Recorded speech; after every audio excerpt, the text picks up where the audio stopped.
Imwumva ni radio Ijwi ry'Amerika. Radio Ijwi ry'Amerika ivugira i Washington DC mu Kirundi n'ikinyarwanda. Mwiriwe neza nshuti mu duteze amatwi, yedirwe mu basuza kandi bayikaze mu makuru yacu yo kuri isaha. Amakuru tubagezaho turi mu ngo zacu kubera ingamba zo gukumira no kwirinda ikwirakwizwa y'icyorezo cya virusi ya corona.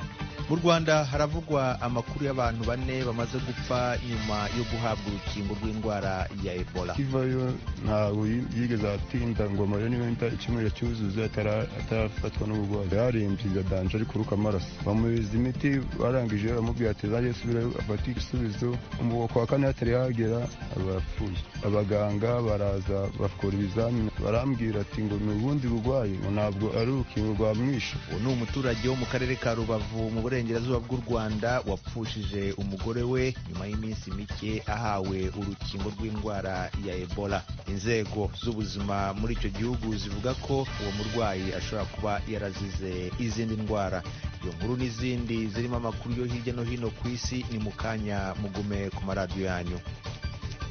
Amakuru yacu yo kuri iyi saha reka tuyahere kwavugwa hirya no hino ku isi, twateguriwe na mugenzi wacu Aloise Bigirimana. Ndakuramukije Edi, mwaramutse namwe muduteze amatwi. Umushikirizamanza muri Sudani yashikirije kuri wa mbere ko abanyesudani baronderwa na sentare mpuzamakungu mpanavyaha ku vyaha vyo mu ntambara bagirizwa bashobora kutazorungikwa Irahe mu Buholande.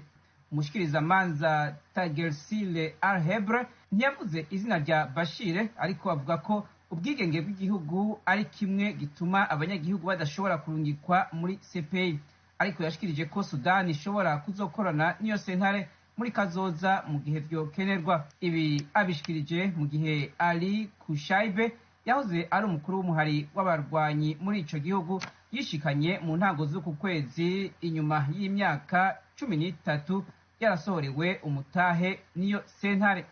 Igisirikare cyo muri Sudani y'ubumanuko gishikiriza ko cishe Kerbino Wall yari arongoye umuhari mushasha urwanya ubutegetsi inyuma y'indwi zibiri ashikirije ko atumbereye guhirika leta ya Perezida Salva Kiir. Umuvugizi w'igisirikare General Major Lule Ruwaye Koange yashikirije ko Wall yari arongoye umuhari witwa uw'itariki ya ndwi ukwezi kw'icumi, yishwe ku munsi w'Imana. Yashikirije kandi ko igisirikare cari kimaze iminsi kirwana bikomeye n'abarwanyi biwe. Wall yari yakuwe mu ibohero mu kwezi kwa mbere ku kigongwe ca Perezida Salva Kiir. Yari yaciriwe igifungo c'imyaka 10 yagirizwa kurongora imigumuko yari itumbereye kuja ku cicaro c'ikigo c'igihugu kijejwe umutekano kizwi nka Blue House ijuba ku itariki ya ndwi y'ukwezi kw'icumi umwaka wa 2018.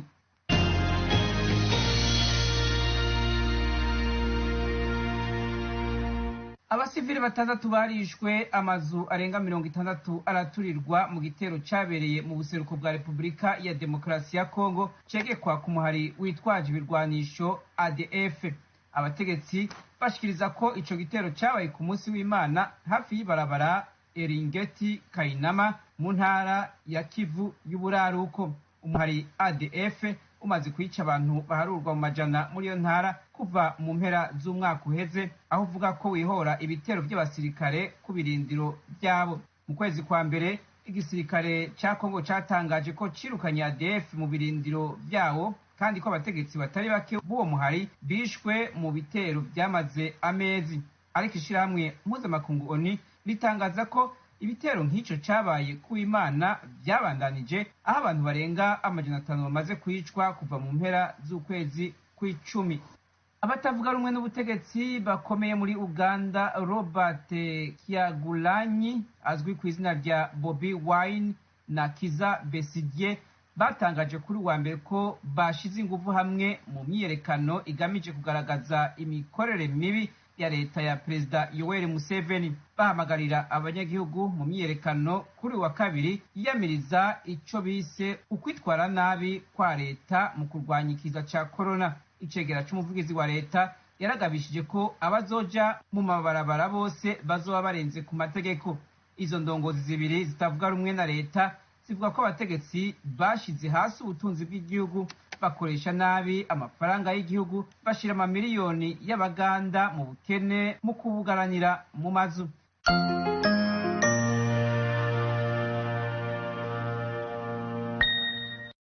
Abadiplomate bakuru ba Leta Zunze za Amerika n'Ubushinwa bari mu myiteguro yo guhura mu nama izobera mu mwiherero kuri uyu wa gatatu i Honolulu ku murwa mukuru w'izinga rya Hawaii yegukira Amerika. Iyo nama y'umunsi umwe izohuza umushikiranganji wa Amerika ajejwe imigenderanire n'ayandi makungu Mike Pompeo na mugenzi we w'Ubushinwa Zhang Jiechi.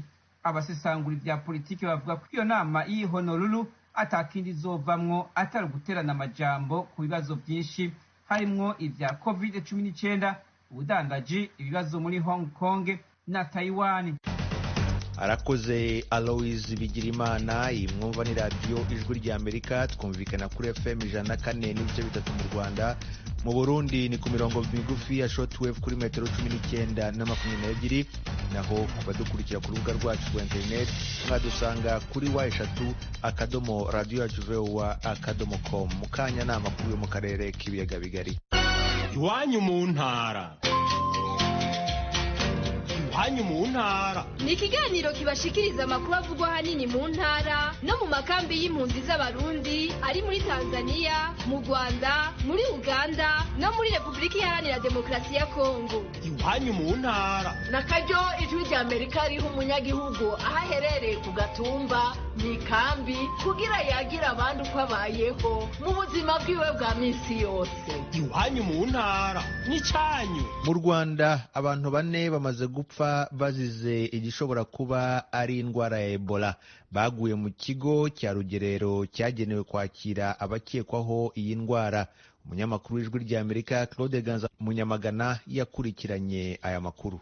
Bareba ukuntu bareba urwo rukingo, barebe niba ari ruzima batazamara abana b'abantu. Ni nyina w'umwana w'imyaka 3 n'amezi 5 wavuye mu mubiri kwa gatandatu w'icyumweru gishize, umunsi wakurikiwe hereweho urukingo rwa Ebola nk'uko ababyeyi be babivuga. Ni narwo bakeka ko rwamuhitanye. Batuye mu kagari ka Kabirizi mu murenge wa Rugerero mu karere ka Rubavu. Yageze ngo ni mugoroba, umwana ndakibaza afite ari gukina n'abandi bana, ndana kabazo na gatoya kagaragaza kagwaye. Ngo bimaze ngogera ngo mu masaha 5 n'umwana waje gutengwa, ari gutengwa mbese ngo kwa kutwumunda gwaraga malaria y'igikatu. Dusanga umwana ararembye, ari binini byo baduhaye ngo umwana agize ikibazo, twamuhereza ikinini cya paracetamol ngo turakimuha, turamuryamisha kandi n'ibintu byashize. Tugiye kureba mu gitondo dusanga umwana yarembye yanoze, bamukingiye saa 10. Umwana yapfuye mu gitondo, nuvuga ko ndana amasaha 18 yashize avuye mu mubi akimara gukingirwa. Niwe mwari mwakingije wenyine cyangwa n'abandi bose mu muryango barakingiwe? Barakingiwe, ariko ubu ni wayisapfa. Bakingiriye umunsi umwe? Bakingiriye umunsi umwe. Ngende ndari kuva no gukeka ko ngende ndavuga ko niko rwamuhitanye, uko ngiye mwana wa nyinda kibazo cyo yari afite. Ababyeyi banyakwigendera babwiwe ko umwana wabo yishwe n'indwara y'impiswi. Cyakora aba babyeyi bo ntibabishira amakenga. Nubwo bavuga ngo umwana wanjye yishwe n'impiswi ariko ntago ariyo. Ni gute umwana yakwicwa n'iyo mpiswi? Iyo umwana afite iyo nzoka ntago akonje, umwana yaratitiye cyane. Bigaragara n'urwo rushinge rwamuhitanye. Reba abantu batubwiye ngo baratuzanira igisubizo turi gushyingura, ntacyo bigeze bazana kugezana n'izi saha. Mwana wanjye yari muzima, nta n'ikibazo cyo yari afite, nta n'ibicurane byo yari afite. Kumbwa ngo yishwe ngo no kunya byashoboka. Ndenda hamya ko rwa rushinge rwo bamuteye ariko rwanyiciye umwana. Umwana wanjye yazize ubusa n'ukuri, mwana wanjye yazize abererane kabisa. Mu mudugudu wa Gateko, akagari ka Rwazana ho mu murenge wa Rugerero, hari umugabo ufite ubuhamya busa nk'ubw'uyu muryango. Ku itariki 18 z'ukwezi kwa gatanu, umugore we nawe yapfuye hatarashira icyumweru ahawe urukingo rwa kabiri rwa Ebola. Randevu yo gufata urushinge rwa kabiri rwa Ebola asubirayo. Akivayo ntabwo yigeze atinda ngo amare niwenda icyumweru cyuzuze atarafatwa n'ubugwayi. Yarembye danje ari kuruka amaraso. Bamubiza imiti, barangije baramubwira ati zaje subirayo afata igisubizo. Umuwo kwa kane atari hagera barapfuye. Abaganga baraza bakora ibizamini, barambwira ati ngo n'ubundi bugwayi, ngo ntabwo ari urukingo rwamwishe, ngo ahubwo ngo n'ubugwayi bundi wasanga ari igitundu gacyo cyamwishe. Yarurutse amaraso te nayo yagarutse aruka amaraso kugizwe yapfiriye. bari barigeze bamusuzuma igituntu bamubwiye icyo gihe bajya kumusuzuma baravuga ati ngo azasubire kuba kandi gufata ibisubizo bizamini yapfuye ntabyo turabona. Inzobere mu by'ubuvuzi zivuga ko urukingo ari umuti uhabwa umuntu kugira ngo ukangure umubiri ubashe gukora ubwirinzi bubasha kurwanya indwara zawinjiramo kandi ko ruba rwarakorewe igenzura ku buryo rutateza ibyago nk'urupfu.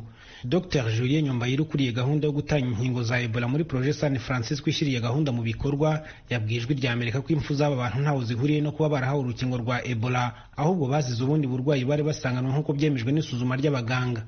Uyu muyobozi avuga ko mu bantu basaga 45,000 bamaze gukingirwa mu turere twa Rubavu na Rusizi nta bibazo cyangwa inkurikizi zikomeye abafashe inkingo bahuye nazo. Assessment yakozwe na famiye rwose twari kumwe uwo mubyeyi wavuze umwana n'abandi bari kwa muganga na centre de santé aho ngaho kwiterero bose twari kumwe bifuza ariko bahita bajya guhambira ikarangira kuwa 45 nta n'ubwo tundi batanga ibintu bigiye. Assessment yakozwe yuko bari bafite izindi ndwara zatumye bari coincidence ko baba barahawe n'urukingo bafite n'izindi ndwara bari izo ndwara rero ziza kubahitana ariko bigahurira nayo yuko no mu minsi ya mbere cyangwa se vuba mbere yo gupfa baba barabonye n'urukingo. Dr Nyombayire avuga ko Projet San Francisco ikorana n'inzego za leta zishinzwe ubuzima mu gukurikirana umunsi kundi ko abahawe inkingo nta bibazo bikomeye bahura nabyo. Mu nzego zikurikirana ishyirwa mu bikorwa ry'iyi gahunda harimo Minisiteri y'Ubuzima, Ikigo cy'Igihugu gishinzwe kugenzura imiti ndetse n'uruganda rwakoze urukingo ubwarwo ku buryo hagize ikibazo gikomeye kigaragara urukingo rwaba ruhagaritswe. Dufite inshingano z'uko basuzuma buri kantu kose kaba kagaragara. Kuwa gatandatu twahise tubamenyesha ikigo tumenyesha ni ikigo gikora zino ngingo tuma bakorera yuko nta kantu bisaba. Nibo bashobora no gufata icyemezo bavuga ngo reka tube duhagaritse iyo basanze ari ingaruka ziri gutuma duhagaritse ariko nabo bakoze kuvuga ngo gahunda ikomeye. Projet San Francisco ishyira mu bikorwa itangwa ry'urukingo rwa Ebola ivuga ko kubabara umutwe, kugira umuriro cyane cyane ku bana, kugira umunaniro ukabije n'izindi mpinduka zoroheje aribyo bikunze kugaragara mu bahawe uru rukingo ariko bikaza kwimara cyangwa kwikiza bidasabye gufata imiti yihariye cyangwa guhura na muganga. Inzego zikurikirana iyi gahunda zivuga ko mu nkingo 200,000 ziteganyijwe gutangwa mu Rwanda, izisaga 45,000 arizo zimaze gutangwa kuva mu mpera z'umwaka ushize wa 2019. Claude Ganza Munyamagana mu burengerazuba bw'u Rwanda ku bwa Radio Ijwi ry'Amerika. Perezida wa Uganda Yoweri Kaguta Museveni yategetse ko amabendera y'igihugu yururutswa kugera hagati kugeza umunsi umurambo wa Perezida Pierre Nkurunziza w'u Burundi uzashyingurirwa. Hagati aho abarundi bahungiye muri Uganda bababajwe n'urupfu rw'umukuru w'igihugu cyabo. Nibyo umunyamakuru w'Ijwi ry'Amerika muri Uganda Ignatius Bahizi atubwira. Nubwo ari impunzi kandi zimwe zarahunze ku butegetsi bwa Perezida Petero Nkurunziza, impunzi z'abarundi mu nkambi ya Rukinga navuganye nazo zivuga ko zashavuye birenze urugero kubera urwo rupfu rw'umukuru w'igihugu. Twebwe nk'abarundi turi abarundi bari nyuma y'igihugu turi mu mpunzi, mu by'ukuri nta muntu yonezerwa wumva ngo umuntu yabuze ubuzima bwiwe uburyo bwose bugenda, ariko kwakira amakuru nk'aya avuga ko nk'umukuru w'igihugu aba yapfuye mu buryo nk'ubwo nta muntu yobinezerwa kuko naho turi nyuma y'igihugu natwe turakunda igihugu cyacu. Kandi urupfu rwa Nkurunziza perezida w'u Burundi ni ukuri rwaradutunguye cyane, twumva tugize ubwoba cyane kubera ko ni ubwa mbere tubonye umuntu w'umutegetsi nk'uriya agwara noneho agaca aremberaho agahwera. Kuri zimwe ngo Perezida Nkurunziza yari amaze gukora ibintu bikomeye mu rwego rwo kubaka politiki nziza na demokarasi kandi akaba zari zibifitiye icyizere, ariko ubu ngo zifite ubwoba yuko umurage yasize wo guhererekanya ubutegetsi mu mahoro ushobora kutazubahirizwa, bityo bigasubiza inyuma ibya demokarasi mu gihugu. Twagize ubwoba cyane ko Uburundi bushobora gusubira hanyuma, twihereje tugakurikirana aho yari yakuye Uburundi anaho yarabushikije. Noneho rero tugize ubwoba cyane kwa ruriya rupfu rwiwe ko Burundi busubira kongera bugasubira inyuma gusumbya aho bwari bugeze. Uburabye nk'umurongo Uburundi bwari ko burafata, twari dufisemo akizere kavuga ko yarahereje ubutegetsi ku bushake, hanyuma natwe tukareba ko ari gishasha coza kubera ikorwa yarakoze cyo gushikiriza ubutegetsi bimuvuye ku mutima, ata ntambara zibaye, ata maraso yenze kumeneka. Ikintu ciza ku Barundi wari umuco mwiza yaratanguje. Rero ubwo twebwe turababaye cyane kuko rero dusanga twifitiye n'ibibazo nk'abari nyuma y'igihugu, ariko iyo umuntu atanguje viziyo hanyuma agahita apfa iyo viziyo atarayikora ngo yereke abantu ko yayirangije neza.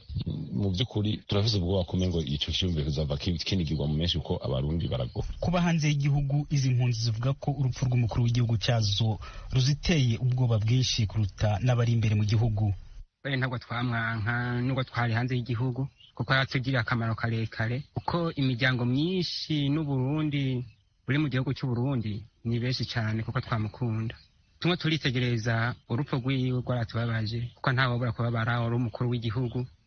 Mu bindi bihugu umukuru w'igihugu yapfuye nahora numva bakunda kuvuga ati bamutwe mu bindi bihugu bamurika indege bakajya kumuvuza bakareba uburyo yapfuyemo. None mu gihugu cy'u Burundi nta byuma bya rutura byo babihari, cyangwa se boshaka mu bindi bihugu bashobora kumupima tukareba urupfu rw'iwe icyo bakimwishe. Ego kweri bakagerageza none bakaduha ihumure nk'uko tugira tubyumva ku maradiyo mugana mubicisha aho mwebwe abamenyesha makuru yuko ashobora kuba yishwe n'umutima, mukaduha ihumure tukamenya ingwara yo bimwishe. Natwe abarundi turi hanze y'igihugu natwe tuhagira icyo twazobwiye abana bari batoya bari tubereka kazoza umukuru w'igihugu cy'u Burundi nkuru nziza akamaro bari bifitiye Uburundi. Muri Uganda igihugu cyose nacyo cyunamiye nyakwigendera Peter Nkurunziza wa Perezida Museveni yavuze ko yari inshuti y'igihugu kandi aharanira ubwiyunge bwa Afurika y'Iburasirazuba na Afurika muri rusange. Kuva kuwa gatandatu w'icyumweru gishize ibendera y'igihugu cya Uganda hamwe n'iya Afurika y'Iburasirazuba muri iki gihugu Perezida Museveni yategetse ko zimanikwa ibike kugeza ubwo Perezida Nkurunziza azashingurirwa. Ignatius Bahizi, Ijwi ry'Amerika, Uganda. Mu Burundi hashize icyumweru kirenga Perezida Pierre Nkurunziza atabarutse. Abarundi n'abanyamahanga bakomeje gusinya mu gitabo cy'iteka cyo kumwibuka mu mujyi wa Bujumbura. Naho abakoranye na nyakwigendera nka Albert Nasasagare ikegera cy'ushinzwe gutunganya ibikorwa bya nyakwigendera ndetse na Jean Claude Karerwa Ndenzako umuvugizi wa Perezida Nkurunziza baboneyeho umwanya wo gusobanura umurage yasize. Ni inkuru yateguwe n'umunyamakuru w'Ijwi ry'Amerika Eloge Wirikaneza. Kuva ku munsi wa gatatu w'indwi heze haraye hatangajwe isandaba rya Perezida Pierre Nkurunziza, abarundi n'abanyamahanga barakurakuranwa ku kirimba citiriwe Ntare Rushatsi kiri Bujumbura baje gusinya mu gitabo c'iteka cyo kumusezera no kumwubahisha. Nakaryo ku bantu bakoranye bagize amahirwe yo kumenya kumuvuga mbere rimwe na rimwe no kwishura ku bibazo canke ku catari bake na cane cane abatavuga rumwe na nyakwigendera bamunenga akiriho kugeza umunsi yasezera isi. Jean Claude Karerwa Ndenzako umuvugizi wiwe arasigura nk'urugero ivyo yagirizwa ko ku ntwaro yiwe yinuvye abanyamahanga bagiranira umubano mubi. Bwana Karerwa bicisha mu migani yakunda kuganira na shebuja. Ndenzako ntayengeshanya kwishura ku bibazo vy'amenyesha makuru ku kirimba ahaguma mu bakira abashitsi. Yabaye umuntu novuga umukuru w'igihugu wa mbere mu Burundi yanse yuko abanyamahanga bigira amagadigadi mu gihugu c'u Burundi, uko yagomba guhesha igihugu c'u Burundi ijunja n'ijambo cari gifise imbere y'umuzo w'abakoroni. Akavuga ati nitwankira abanyamahanga ko baza mu Burundi, nibaze mugabo baze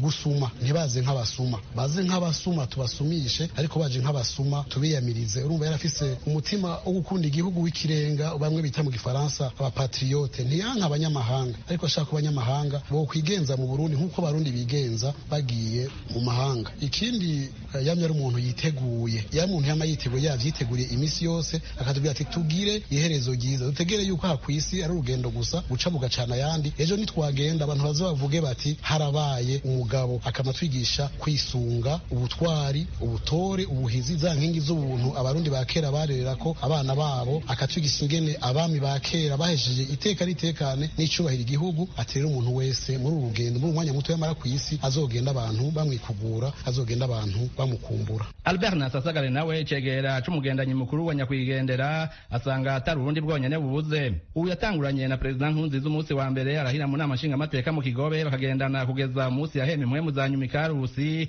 Hari ibintu bitatu nyamukuru yamwigiyeko, byose avuga ko bikubiye mu ijambo ubuntu. Kuri uyu wa mbere Nasasagare nawe nyene yari ku kirimba. Uburundi burahombye, Afrika irahombye, n'isi irahombye indongozi. Yari umugabo afise imbona, afise yerekwa, yarazi ahavuye ahageze, kandi yarazi ni yari karaja. Ndetse unamuravye ariko aratambuka warona ko ari umuntu adatambuka bushagirika, ariko atambuka yiyemera azi yari karaja. Ikintu gikomeye kikunda kugora indongozi ni kurengera ivy'amoko, ivy'intara. Yari umuntu yamaze kurengera ikibazo c'amoko, ikibazo c'intara ndetse n'icy'imiryango, kandi cose agaseseshwa rumuri muravye abari bamukikuje bari abantu b'ubwoko bwose b'intara zose. Ikindi namwigiye ko yari afise ubuntu. Umurongozi kenshi iyo afise ingorane yifuza ko abamukikuje bose biyumvira we n'ivyo we gusa. Ntanze n'akarorero igihe aca mu ngorane z'ibihumbi 2015 waza wumva akubarira ati mbega naka wa mwana wawe witwa naka hamwe yavunika mbega yarakize neza, akabaza umuntu ati mbega mukanaka yasigaye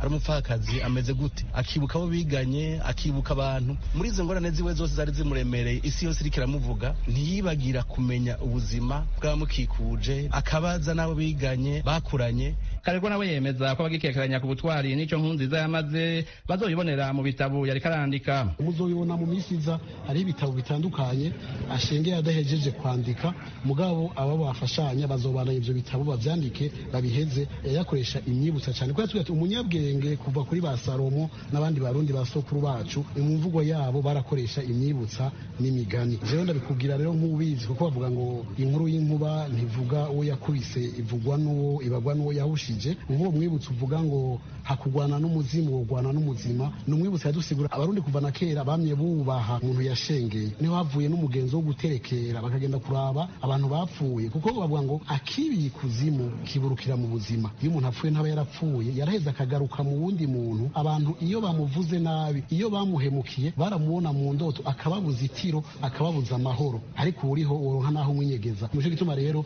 yatwigisha no gusonera abapfuye tukabubaha. Nahamona duhagaze iyi ngoro yayitiriye umwami Ntare Rushatsi Cyambara Ntama, ariwe dukesha Uburundi, dukeshwa na rya yerekwa yadushiramo yo gushira Imana imbere, gushira abarongozi imbere, hama no gushira igihugu imbere. Pierre Nkurunziza yarongoye Burundi imyaka 15 yokwije imyaka 56 y'amavuko itariki 18 z'ukwa 12 kuza. Kugeza ubu umunsi President Nkurunziza azoshingurirwa ko nturatangazwa. Eroje Urikaneza, Ijwi rya Amerika.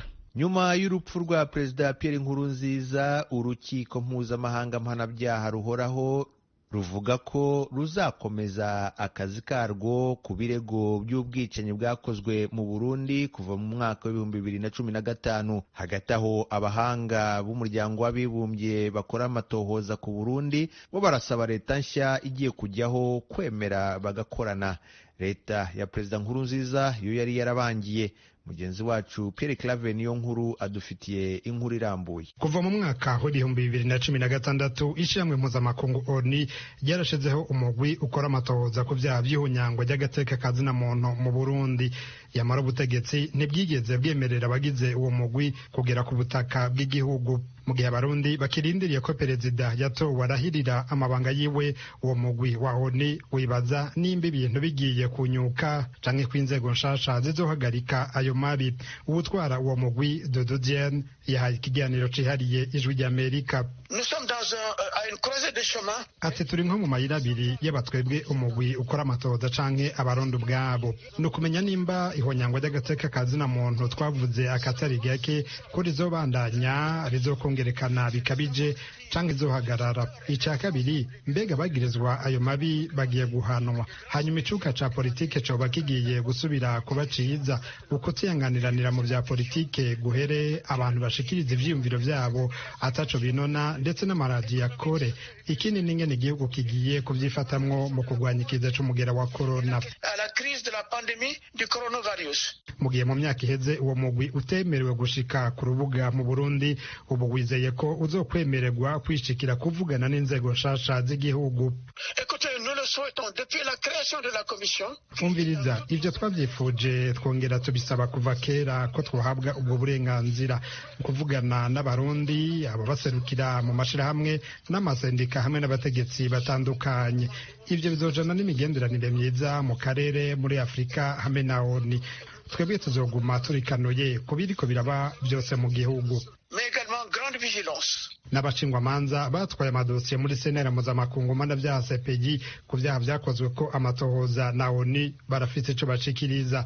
Umwe mu bagize urunani bise Collectif des Avocats de la Partie Civile avuga ko urupfu rwa Perezida Nkurunziza rudahagarika amatohoza ya CPI n'ahari inkuru y'umubabaro, kandi ari umwe mu bugize ico babazwa. Petero Nkurunziza ari mu bantu bari gushobora gutanga umuco ariko urupfu rwiwe ntirushobora guhagarika na gatoyi amatohoza cyangwa gukurikirana abakoze ivyaha cyane cyane amadosiye yashikirijwe sentare mpuzamakungu mpanavyaha. Aho harimwo bamwe mu nzego za leta, naho yari kuba ariho hari kuguma haba bazubwa n'abakurikirana ubutungane ko ntiyari kuba ari Petero Nkurunziza gusa. Bamenye yuko urupfu rwa Petero Nkurunziza ataco ruhindura mu matohoza canke mu gukurikirana abagirwa n'ivyaha mu Burundi. Abo rero tubashingishije ijisho. Abo bamaze gutwara amadosiye agera ku 200 muri CPG biteze ko abategetsi bashasha bazokwisubirako ku ngingo yo gukura karenge muri CPG yafashwe na leta mu mwaka wa 2017 maze igihugu kigasubira gukorana neza niyo sentare. Amashami mpuzamakungu akingira agateka kazina muntu nk'iry'Abanyamerika Human Rights Watch yiteze ko ubutungane bukora kubagirizwa mabi atandukanye yakozwe ku butegetsi bwiye kurangiza ikiringo. Lewis Muge atwara igisata ca Afrika yo hagati muri Human Rights Watch yabibwiye umunyamakuru w'Ijwi ry'Amerika. La mort de président Nkurunziza ne empêche pas que justice soit. Urupfu rwa perezida Nkurunziza ntirubuza ko abakoze amabi kuva muri 2015 babihanirwa. Bwabo bwicanyi ndengerabutungane, gufungira abantu gusa, uguhohotera abatavuga rumwe na leta, kubaburabuza. Abenshi bakekwa ko ayo mabi nubwo aruka rw'imbonera kurezegamiye umugambi uri ku butegetsi, ariko hariho n'abatavuga rumwe na leta bagirizwa amabi nabo bakoze. Ego Nkurunziza ntakihari, ariko abo bakoranye barahari. Umugenzo wo kudahana ibyaha uranduranwe n'imizi. Que les jours d'impunité se terminent. Twagerageje kurondera abashikiranganje bo butungane n'uwagateka kazina muntu turababura. Iyo tubaronka ku matelefone yabo twari kubabaza ico bavuga ku matohoza ya CPI n'uwo mugwi wa ONU hamwe nuko imigenderanire n'izo nzego yoba igiye guhinduka. Bamwe mu bakozi bakuru bo muri ubwo bushikiranganje batumenyesheje ko ataco bashobora kubivuga ko kuko igihugu kikiri mu kigandaro. Ico bikoze igihe umugwi wa ONU watanga raporo igira gatatu ku Burundi mu kwezi kw'icenda ku mwaka uheze. Ubuserukira Burundi muri ONU Ambassadeur Tabure Nova yavuze ko yaba uwo mugwi wa ONU canke ayandi mashirahamwe bakora amatohoza afise ahahengamiye. Notre commission d'enquête a l'obligation de présenter des rapports dénués de toute atugambreho twebwe duserukira Burundi dutanguye kumenyesha ko raporo yose itangwa ngaha yabwirizwa kuba atabubesha irimwo. Yamara tubona ko igisata c'agateka kazina muntu cahinduye ingendo mu kwemera ibinyoma ku vyerekeye igihugu cacu. Warataye intumbero rero yo gutohoza ivyerekeye agateka kazina muntu, ahubwo usigaye ufise intumbero za politike. Mu kurangiza twagira tumenyeshe ko igihugu gitekanye, informer que le Burundi est stable et que la paix et la sécurité règnent. Inzego zitegwa ako kamo na ONU nizavuye mu matora aheruka zirongowe na Evariste Ndayishimiye bucarahirira gutwara igihugu ku munsi wa 4 Igitega ku mugwa mukuru wa politike. Pierre Claver Nkuru, Kigali, ku bw'Ijwi ry'Amerika. Radio Ijwi ry'Amerika ivugira i Washington DC mu Kirundi n'Ikinyarwanda. Inshuti zacu tugeze kuri wa mwanya dusangira kimwe mu bintu byaranze itariki ya 16 y'ukwa gatandatu nk'uyu munsi mu mateka habayeho. Turabigezwaho na mugenzi wacu Venuste Nshimiyimana.